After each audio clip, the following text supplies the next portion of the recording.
Un saludo muy cordial a todos ustedes. El objetivo de poder grabar este video es poder compartir con ustedes ya este estudio que estoy realizando y estoy impartiendo en colegio sobre las grandes religiones más grandes e influyentes que existen actualmente. Muy bien, entonces solamente este video vamos a tocar la religión hinduista y el budismo, ¿ya? Posteriormente el judaísmo y cristianismo. Bien, entonces, ¿desde cuándo el ser humano es religioso? Entonces la respuesta es muy simple, ¿ya? Si nosotros analizamos la historia de la humanidad, vamos a encontrar siempre que ningún pueblo o cultura ha dejado de tener una religión, ¿ya? Allí donde encontramos señales de vida humana entre los restos arqueológicos, hallamos también indicios de vida religiosa, es decir, tumbas, esculturas, lugares sagrados, objetos de culto. Muy bien, entonces eso ha influido de gran manera en sus culturas. Por eso podemos decir que difícilmente podríamos comprender el desarrollo de la cultura, el pensamiento, el arte y la civilización de la humanidad sin tener en cuenta el fenómeno religioso. ¿Cuáles son los hallazgos que muestran que el hombre tuvo inquietud por lo trascendental desde hace muchos años? ¿Y en dónde fueron estos hallazgos? Pues bien, fueron en Krapina y Kvara, ¿ya? Son zonas arqueológicas donde se han encontrado fósiles neandertales. Entonces, ahí ellos se han encontrado donde se enterraban a sus muertos. Eso quiere decir, y hay indicios de que ellos creían en lo religioso, ya en lo trascendental. Por otro lado, también en América, las construcciones encontradas durante la conquista. Eso demuestra la profunda religiosidad que tenían estos pueblos. Bien, vamos a enumerar algunos ritos ya y prácticas, o mejor dicho, practicados por la cultura inca, azteca y mayas. Bueno, para nombrar uno, y la más cruenta, es decir, la más fuerte, sobre sacrificios de seres humanos, ¿ya? Ahora vamos a mencionar y explicar la clasificación de la religión, ¿ya? Pero antes vamos a dar el concepto de lo que es religión. Entonces, religión es un conjunto de creencias de lo trascendental, ¿ya? Y al mismo tiempo, pues, tenemos que obedecer ciertas leyes, ciertas normas, ¿ya? Que Él mismo nos las revela. Y, por lo tanto, también el culto, de cómo quiere Dios que le rindamos culto, ¿eh? Muy bien, con eso, entonces, la clasificación de la religión es en teísmo. Teísmo, teo es Dios, ¿ya? Entonces es la creencia en uno o más dioses.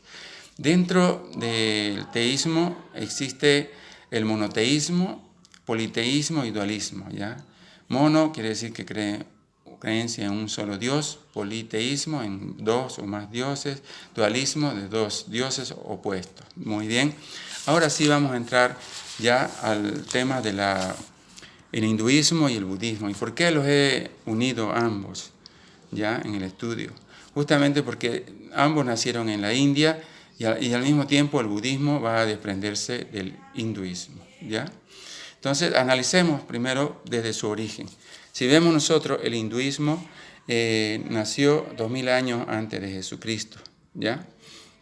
Y bueno, no tiene un fundador específico, sino que se ha conformado de varias corrientes religiosas, ¿ya? Muy bien, entonces, y además son politeístas, ¿ya? Es decir, que adoran a muchos dioses, ¿ya? Pero al mismo tiempo esos varios dioses vienen de un solo Dios, emanan de un solo Dios que se llama Brahma. Bien, entonces, sin embargo, en el budismo tiene su origen en el siglo VI a.C., con Gautama, ¿ya? Que posteriormente se llamó Buda, ¿ya? El budismo quiere decir iluminado. Entonces, esta religión prácticamente no tiene Dios, ¿ya? Es atea, porque Gautama él no se consideró un Dios. Tampoco dijo que fue iluminado ya, o las revelaciones vienen por un Dios. ¿Estamos de acuerdo?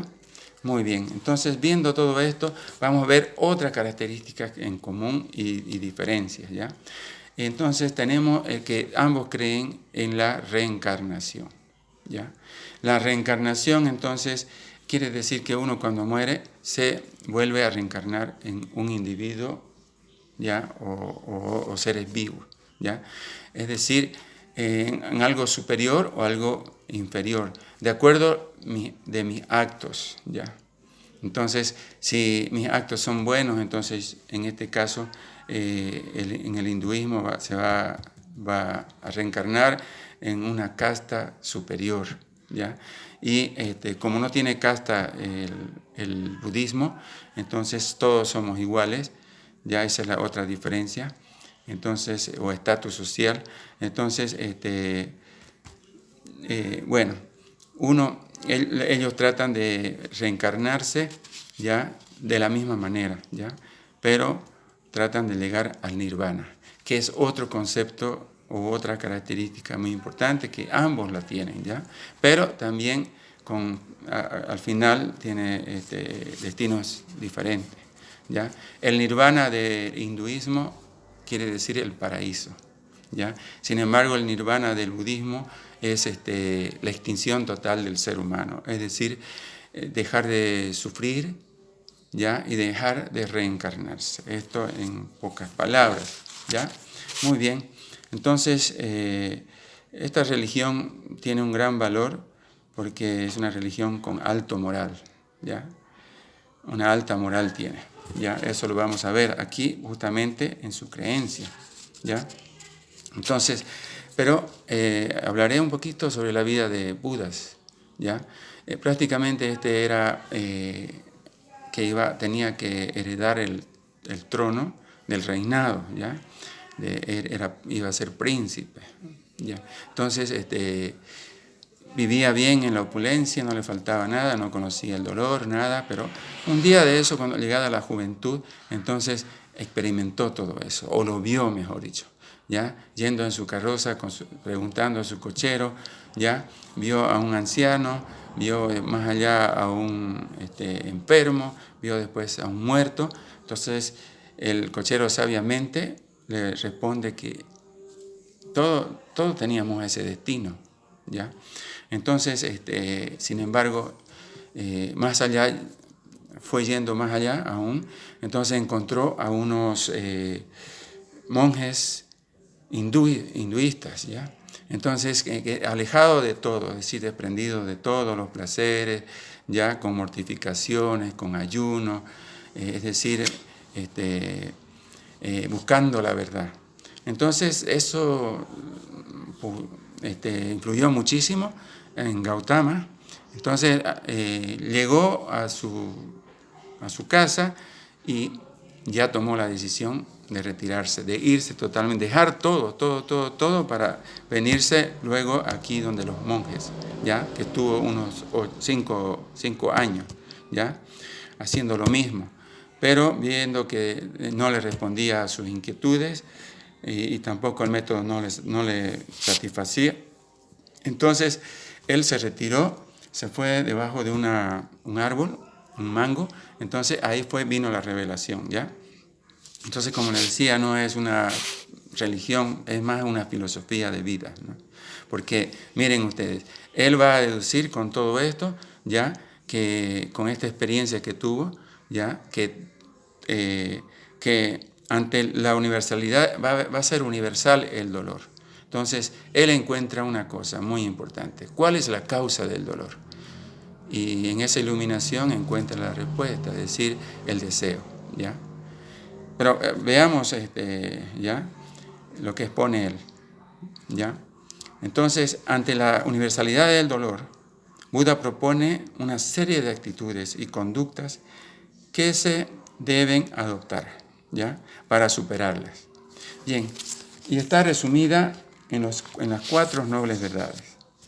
Primera verdad: toda la vida es dolor, ya hemos visto. La causa del dolor es el deseo, ¿Deseo de qué? Deseo de vivir, deseo de ser Dios, deseo de poder, deseo de todo, de no enfermarse, etcétera, etcétera. ¿Ya? Ahora, se acaba el dolor cuando se acaba el deseo. Y por último, existe un camino para superarlo. ¿Ya? En la última verdad propone 8 ramas. ¿Ya? Estas 8 ramas son bien importantes. ¿Ya? Entonces, en la primera, el recto conocimiento, es decir, conocer las 4 verdades. ¿Ya?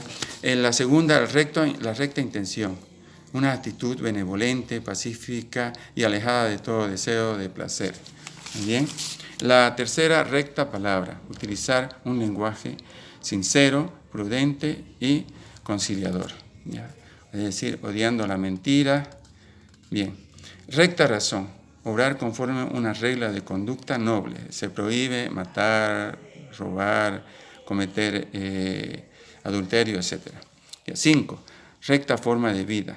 Es decir, tenemos que ganarnos el pan de cada día, ¿no? Sin hacer ningún daño a los demás. 6. Recto esfuerzo. Fomentar pensamiento, palabra y acciones nobles. 7. Recto pensamiento. Evitar ceder a los dictados del deseo, pensamientos. Y por último tenemos el 8. Recta concentración.